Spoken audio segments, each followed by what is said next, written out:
Good afternoon, everybody. It is a great pleasure and privilege to be back in Fukuoka again. I was talking with Okidera-san yesterday, and I think I'm right in saying that the last time I attended a meeting associated with Okinoshima, apart from going to Krakow for the actual meeting of the World Heritage Committee, where the sacred island of Okinoshima and the associated sites of the Munakata region were inscribed as UNESCO World Heritage in the summer of 2017, was probably 2016, I think, when I last came to Fukuoka for one of those meetings. And it's wonderful to be back. And perhaps this is the first opportunity in those 8 years that I've really had to congratulate everybody who has been involved in the inscription of Okinoshima as a World Heritage Site. I'd also particularly like to say how wonderful it has been to see the research progress that has been made around Okinoshima and the Munakata sites since 2017. I've been involved in a number of World Heritage nominations and inscriptions, and I think in my experience, I have never seen one as well managed as the Okinoshima World Heritage Sites in terms of the research questions being asked and the enthusiasm with which those research themes are addressed. So I would like to offer my congratulations to everybody involved in that as well, and to make the suggestion, maybe via UNESCO, that Okinoshima be held up as an example of how to go about developing a sophisticated research agenda, which, as we've just heard, responds directly to the question of outstanding universal value and making sure that the whole world can appreciate the significance of what you have here in northern Kyushu.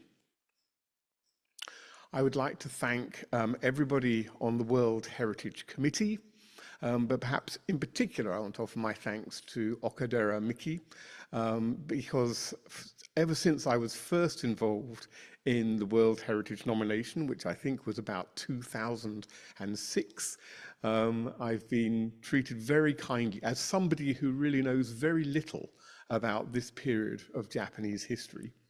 But I have to say my involvement with the Okinoshima World Heritage Site has been a tremendous inspiration since that time and has led on to the projects which I'm going to talk about this afternoon, which I hope will be of direct interest to you as you develop the second phase of research questions about these fascinating sites.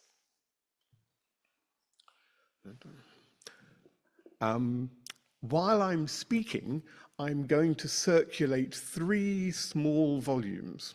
The sites that I'm going to be talking about this afternoon in East Anglia are sadly not UNESCO World Heritage Sites. But I'm going to finish with a suggestion for you that involves one of our World Heritage Sites in the UK, Maritime Greenwich, which is the home of the National Maritime Museum. I was able to visit there again last week and bring you all greetings from our colleagues at Maritime Greenwich. They were very interested to hear what it is we're doing with Okinoshima and Munakata. So I'm just going to send these around for you to have a look at while I'm speaking.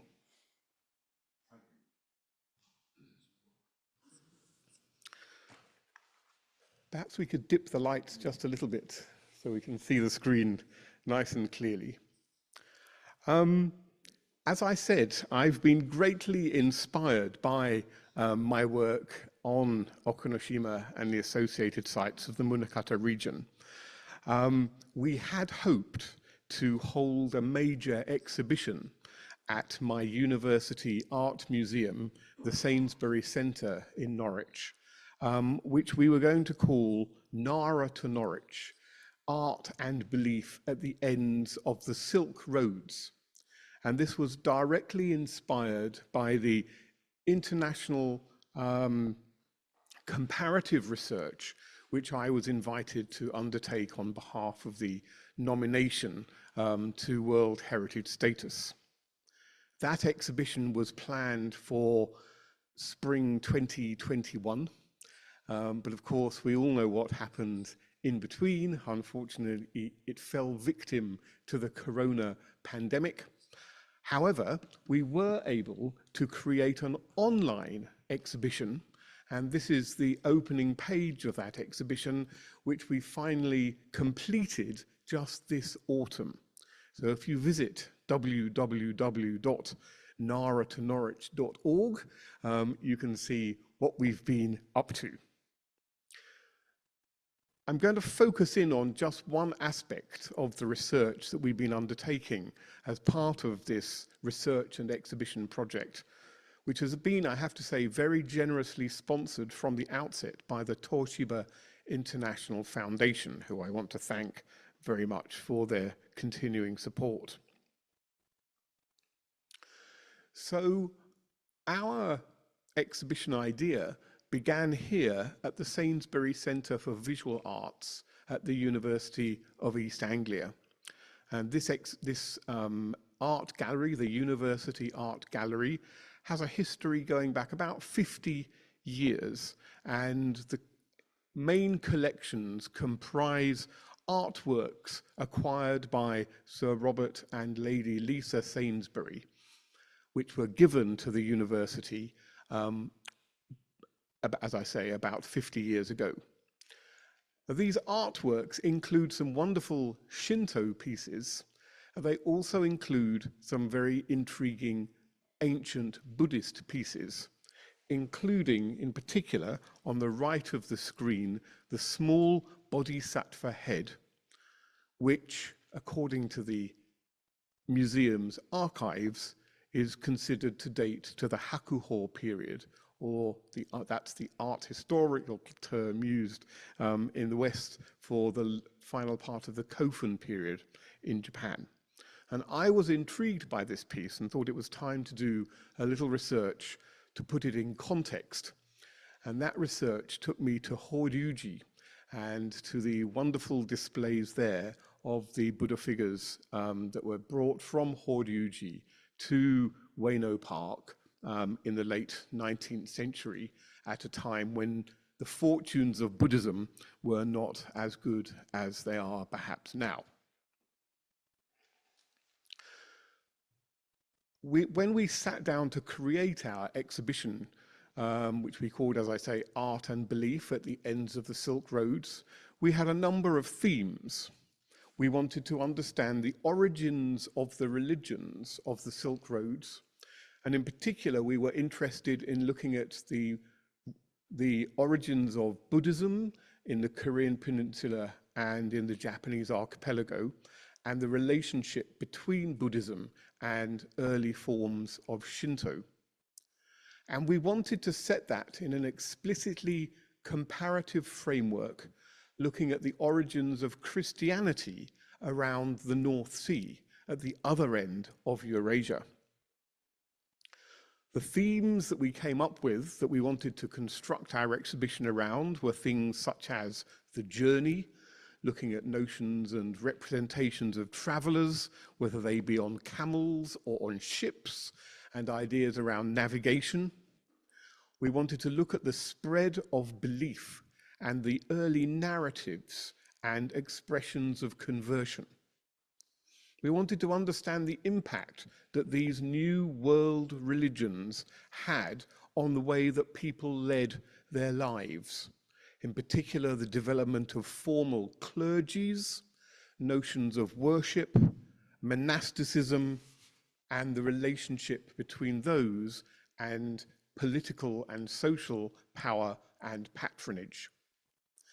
We wanted to look at ideas of pilgrimage, and particular linkages between these island nations, Japan and the British Isles in particular, and their links with their neighboring continental friends and enemies. We looked at the notion of relics. And we were very interested in the ways that these religions impacted on the material ways in which societies dealt with their dead. So questions of death, burial, and the afterlife we felt were very important.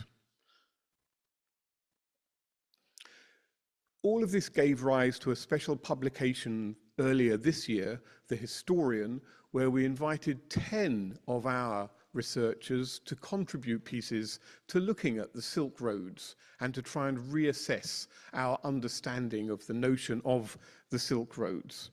And this is a map put together by my colleagues in the University of Uppsala, who are doing a lot of work on the Vikings. And they became very interested in our project.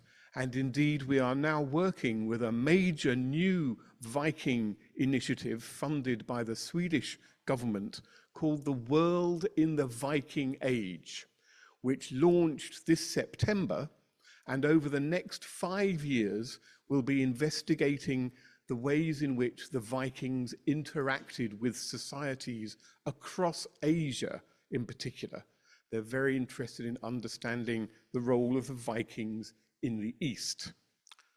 We don't think that the Vikings got as far as Japan, unfortunately, but they were certainly dependent on comparable networks and technologies that we see in the Japanese archipelago. I was very surprised as part of our research for our Nara to Norwich project when I found myself in Aomori, in the northern part of Honshu, to discover a replica Viking ship behind the Maritime Museum there. And that encouraged us all to be pursuing those Viking connections a little further. We were also inspired by a number of other, what may be described as exotic discoveries at either ends of Eurasia. Here's the Japanese example. A few years ago, 4 Roman coins were found buried underneath what is described as a remote castle in Japan. It's a castle in Okinawa, a medieval castle, and there's a story here to be told. And I've chosen this example because I want to talk a little bit about the economic networks that were underpinning and very much intertwined with the religious, social, and political networks in what we describe as the early medieval period, and that would be the period which covers the deposits made at Okinoshima as well. And I will return to the question of coinage a little bit later on. Another of our inspirations was this extraordinary object, the Helio Buddha, discovered at the site of Helio, about 40 kilometers inland from Stockholm, in 1953. It's a bronze Buddha that was probably made in northern Pakistan, most likely the Swat Valley, in the late 6th century AD. By the 8th century AD, this object had been placed in a Viking person's house in Helio and appears to have been venerated there. It was treated in a rather unusual fashion. And so this object also had an extraordinary story to tell, which we wanted to investigate further. And were ideas associated with Buddhism, for example, influencing changes in early medieval Scandinavia. There's also a lot of silk has been found from early Viking period graves in recent years. And this recent book by Marianne Vedala, Silk for the Vikings, summarizes all of those discoveries. So we felt that we were justified in extending the understanding of the geography of the Silk Roads from just China to the Mediterranean to the peripheries of East Asia and, as I say, around the North Sea. So our project really kicked off in autumn 2017, and what we've been doing, rather than focusing on a major exhibition, is we've been building research networks with interested scholars, including our Viking friends, And we've been holding workshops in a variety of international locations, in Nanjing, in China, in Korea, where Professor Wu was a tremendous help for our visit in summer of 2019, to Sweden and Stockholm and Istanbul. And this year we're indeed back in Korea and Japan once again. And we've been organizing conference sessions at many of the major international conferences where we found many people are fascinated by the themes that we're exploring. Next year, we're hoping to be at the World Archaeological Congress in Australia and at the Society for East Asian Archaeology in Aberdeen. In the summer of 2019, we were treated to a splendid, clear view of Okinoshima when we visited the Yohaijo on the island of Oshima. We were also able to visit the Umi no Hakabutsukan and meet the director, Professor Nishitani, who was very supportive of what we were doing.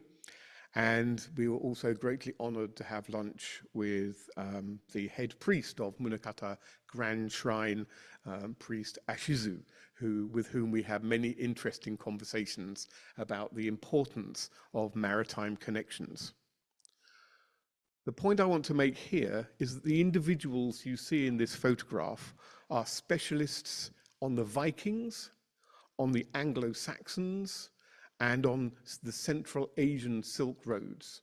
And it's been Okinoshima and those ideas which have inspired them to get together.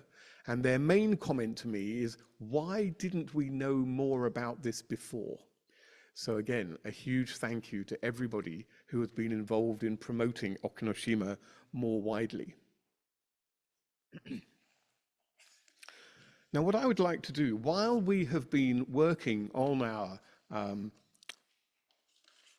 Nara to Norwich project, a number of very interesting research projects have been coming to fruition in the east of England, which is where I'm based, in the city of Norwich, which you can see on the right-hand side of the map. These are sites which relate to the early medieval period. Previously, we would describe them as the Anglo-Saxon period, but that is a name which, for various reasons, is not used very much anymore. And I just want to, there are four main sites: Spong Hill, Great Ryborough, Sutton Hoo, and Rendlesham and Prittlewell. And there are four sites that I just want to introduce some of the material to you. And I think you will see that there are obvious parallels with what is happening here around Okinoshima and the Munakata region. So Spong Hill is the largest pagan Saxon cemetery in England. Burial urns were first reported in 1711, so it has a nearly 300-year research history, with over 150 being recorded prior to the large-scale excavations undertaken from 1972 to 1981 by Dr. Catherine Hills of the University of Cambridge. It is now known that the cemetery was used for about 150 years, with some 2,500 to 3,000 people buried there. The cemetery was probably used by several local communities. An associated settlement with both post-built and at least 7 sunken floored buildings was located on an adjacent hill. The settlement was all abandoned by 600 of the Common Era. It had evidence for weaving and various other crafts, including the working of leather, bone, metal, and farming. A total of 2,259 cremations were recorded, along with 57 inhumations, some covered by small mounds. Grave goods included bronze brooches, including many in continental style, suggesting links between this part of England and the continent. Glass beads, gaming pieces and bone rings, including some items of elephant ivory. Now, obviously, elephants are not native to the British Isles, so this is material which is being imported from a long way away. So we've got an extensive trade and exchange network happening at this time. One group of 20 burial urns appears to have been buried at one time, and one chamber grave had 3 further inhumations aligned upon it. The best known, and here is the site itself in all of its complicated glory, the most famous site is a pottery urn lid here on the left-hand side, bearing a seated human figure described as Spong Man, although in fact it may well be Spong Woman. 14 centimeters tall. It's a very rare example of early medieval English sculpture, and it was actually found down a rabbit burrow rather than from an excavation context. The next site I want to introduce is called Great Ryborough, which was excavated in 2016, so relatively recently, by the Museum of London Archaeology Service. And this uncovered an exceptionally well-preserved cemetery dating to the 7th to the 9th centuries. So again, the same period as what's happening at Okinoshima. Traces of a small wooden building are thought to be the very rare remains of a very early Christian church. 6 plank-lined coffins and 81 tree trunk coffins made of whole tree trunks were found at the site, close to an important river crossing. The high water level at the site resulted in excellent preservation of the wooden coffins. Many of the graves had wooden grave markers, and the graves were aligned east-west, and there are no grave goods. This all indicates that this was a very early Christian cemetery. And while tree trunk coffins are known from other sites in the UK, they are particularly well known from continental Europe, again suggesting strong connections at this time. But this was the first time that they had been excavated under modern archaeological conditions. Here is an overview of the excavation, and you can see all of the inhumations are aligned in the same direction, and they all respect each other. So this is a carefully ordered cemetery at this time. I'm just going to introduce a site which probably needs no introduction, and this is a site called Sutton Hoo.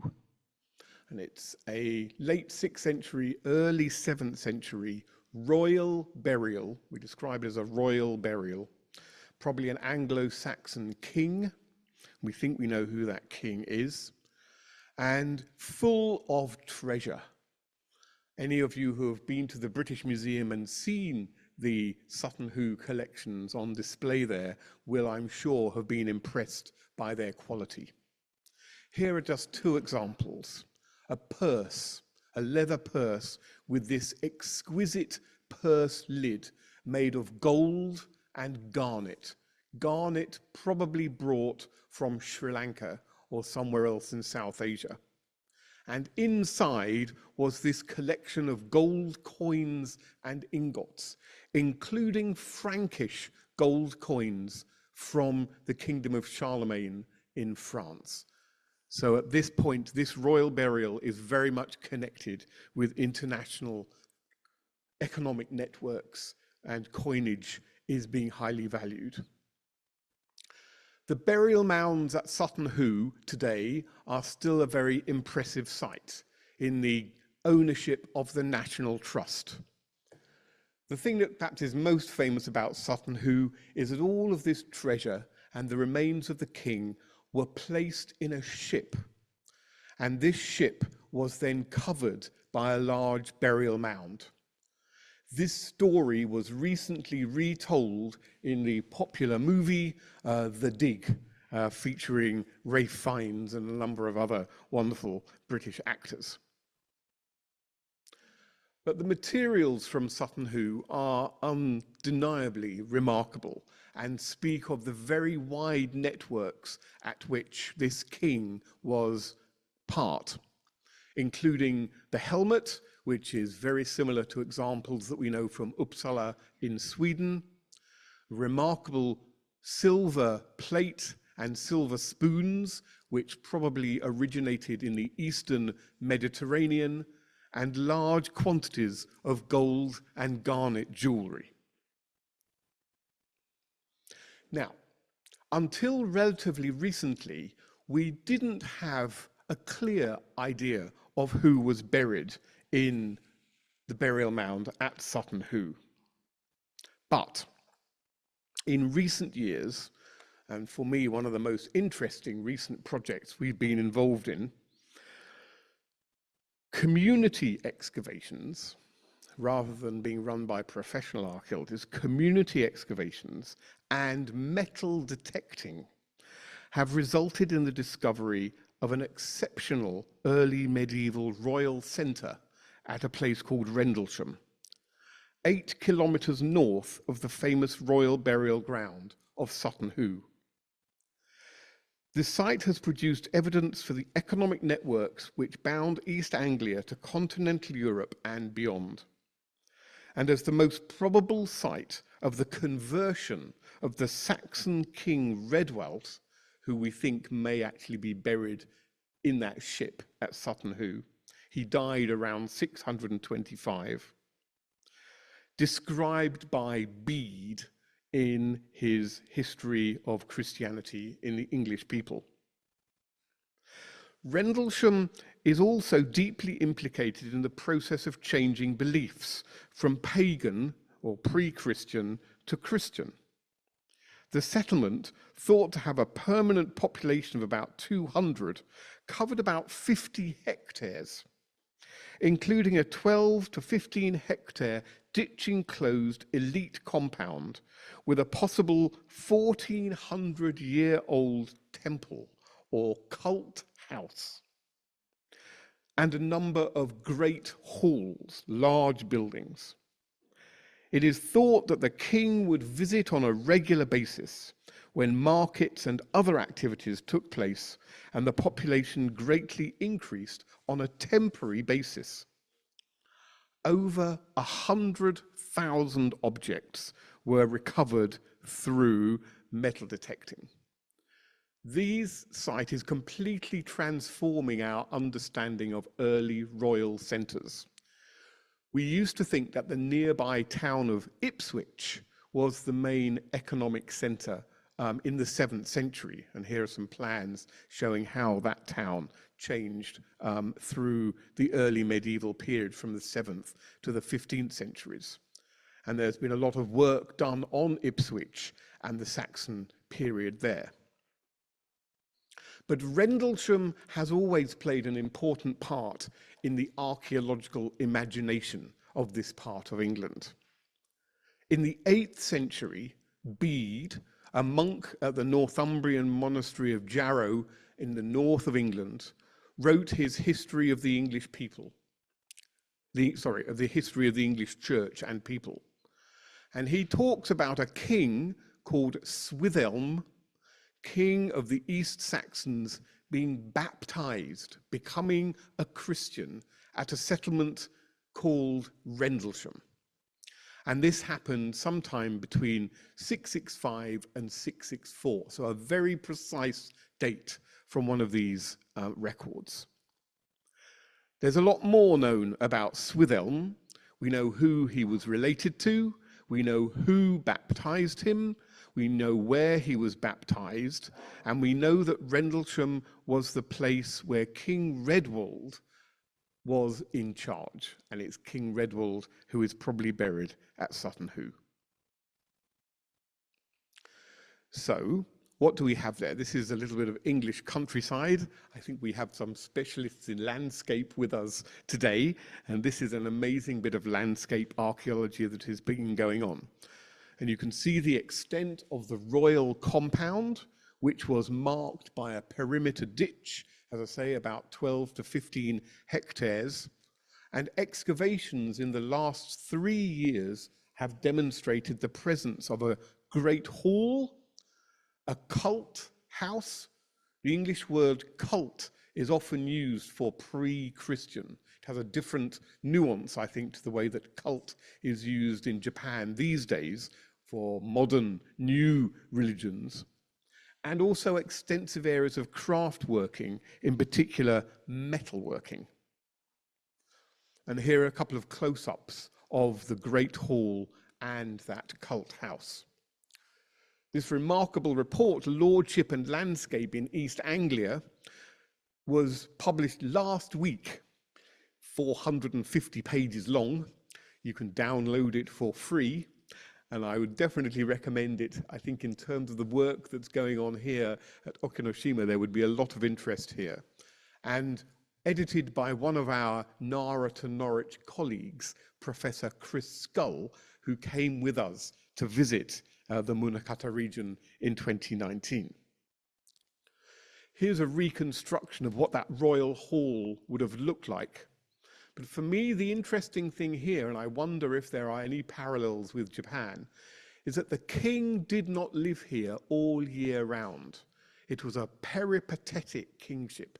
The king would move around from one center to another, perhaps being here once a year for those all-important markets and exchanges. We know a lot about the East Anglian kingdoms of this period, and Rendlesham offers a wonderful case study for exploring new perspectives in this. The presence of Sutton Hoo and so many rich archaeological sites in the region offer a huge potential, I think, for really understanding the nature of society and change at this time.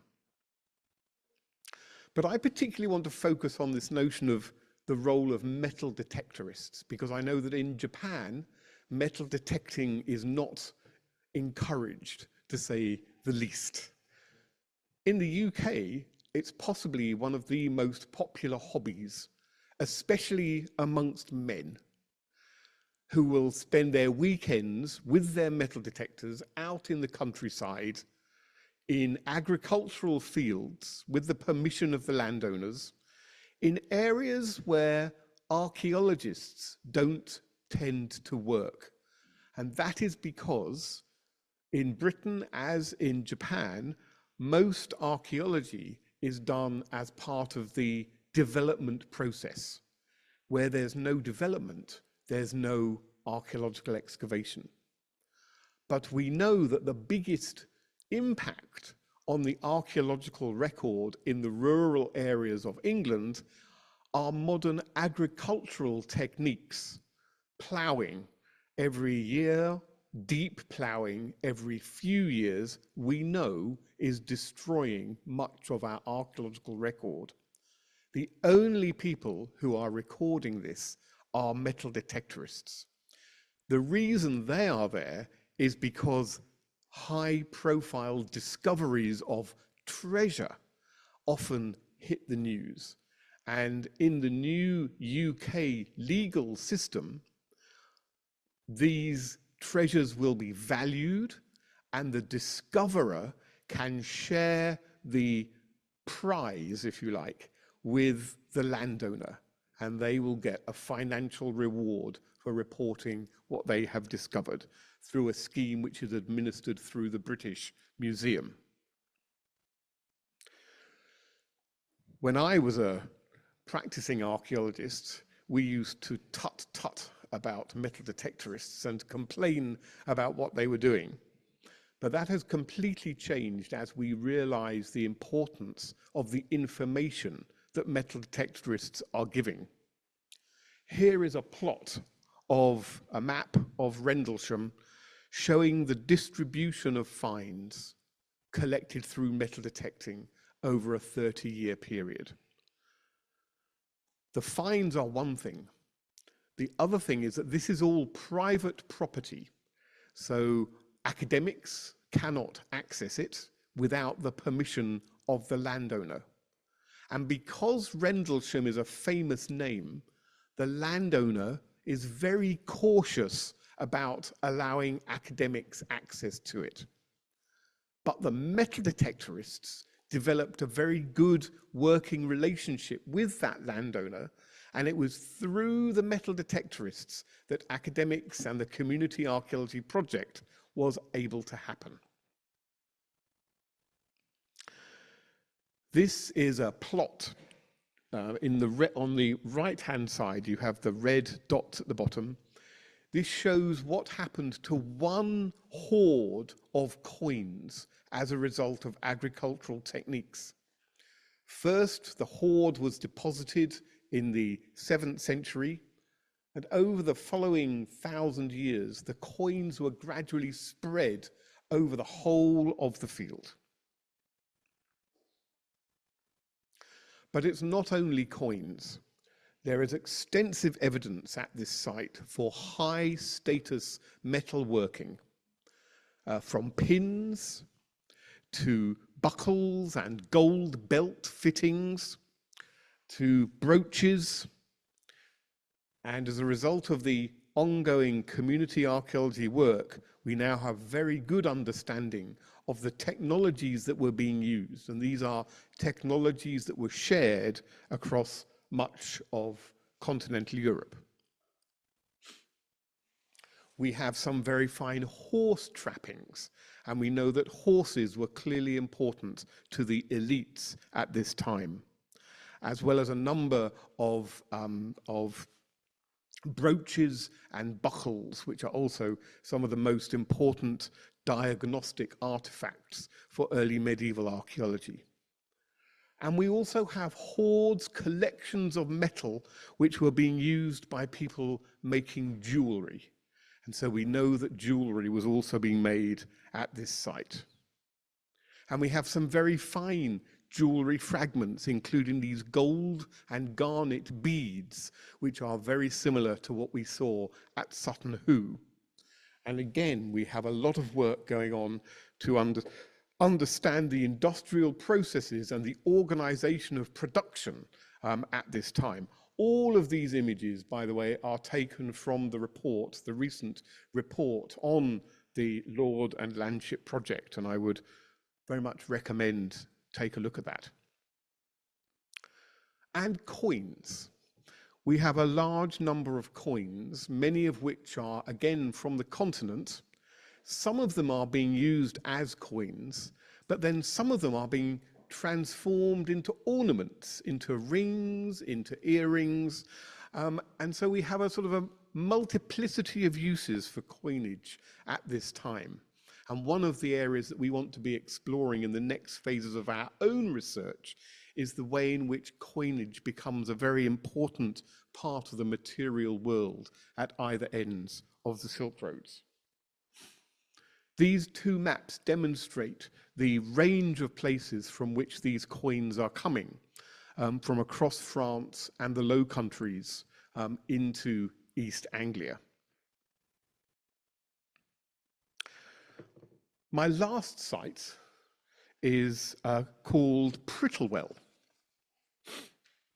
And in 2003, on the junction of a busy road in, right at the bottom of the map, you can see it down there, a town called Southend-on-Sea, a burial mound was excavated, which turned out to be the most important early medieval burial from East Anglia in recent years.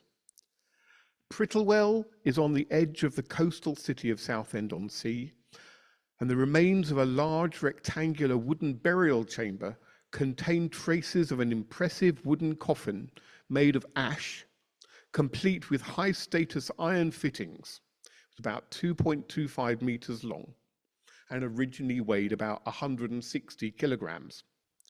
It was the grave of a prince, buried along with a rich set of grave goods, many of which were evidence for long-distance trade and exchange, probably within a religious context, so maybe he was going on pilgrimage. But a very recent idea by Dr. Helen Gittis from the University of Oxford is that actually this man was one of a number of people who were acting as mercenaries hired soldiers for the continental rulers who were making their way to the Holy Land. I'm just going to give you a quick idea of what the burial chamber looked like under excavation. And this is a reconstruction of the burial chamber. You can see the coffin. On the right, you have one of two thin gold crosses which were placed on the eyes of the deceased.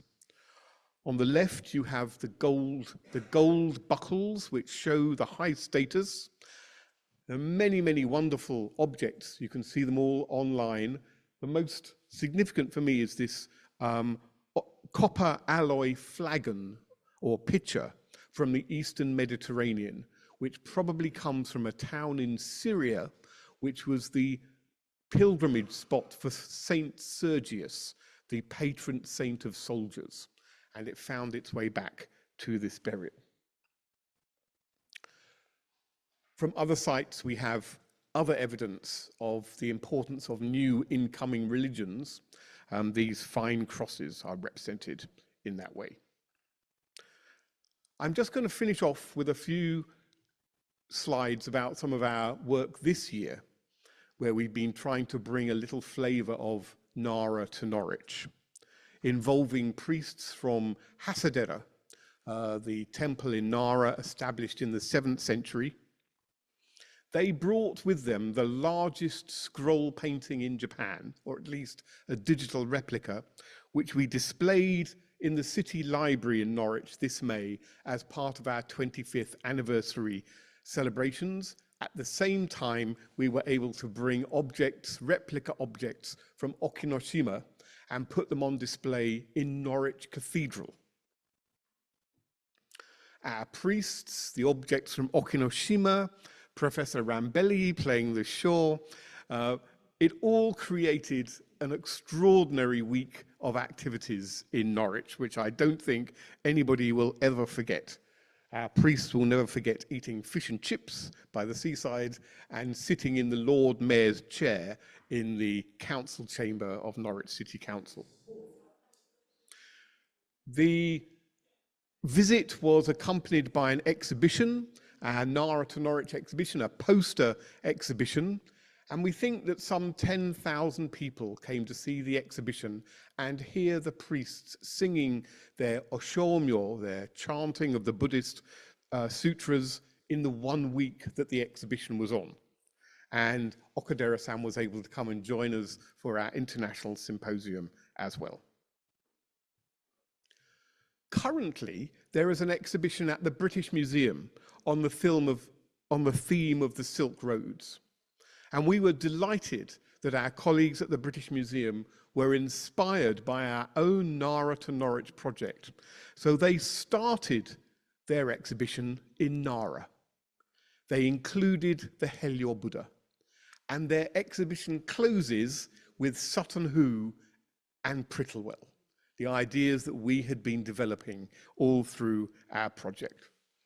And key finds, such as this amazing dagger, the golden garnet dagger from the National Museum of Korea, of course made in the Black Sea, is highlighted as part of this.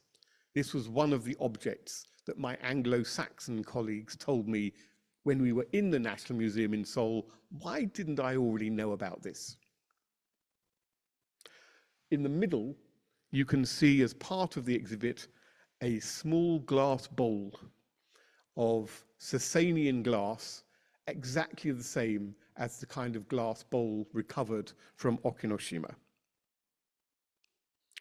So, all of this brings me back to what we would like to do next.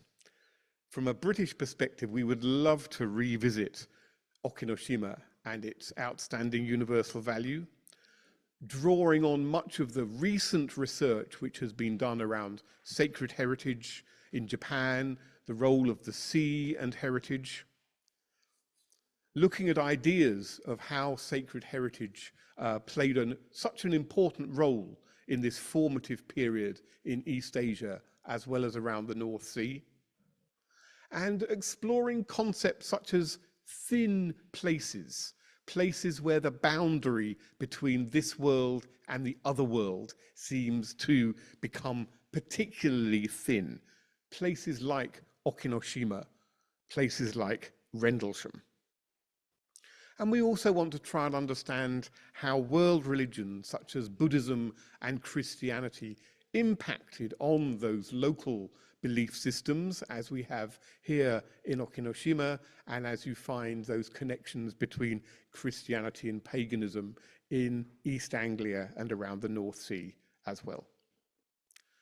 I'd like to end by saying that one aim that we have is, and I think you've been looking at the books from Maritime Greenwich, is our dream is to have an exhibition at the National Maritime Museum in Greenwich, itself a UNESCO World Heritage Site, where we can present Okinoshima and the associated sites of the Munakata region in the global context of what we regard as the maritime Silk Roads, and hearing about your objectives for the next stage of research here at Okinoshima.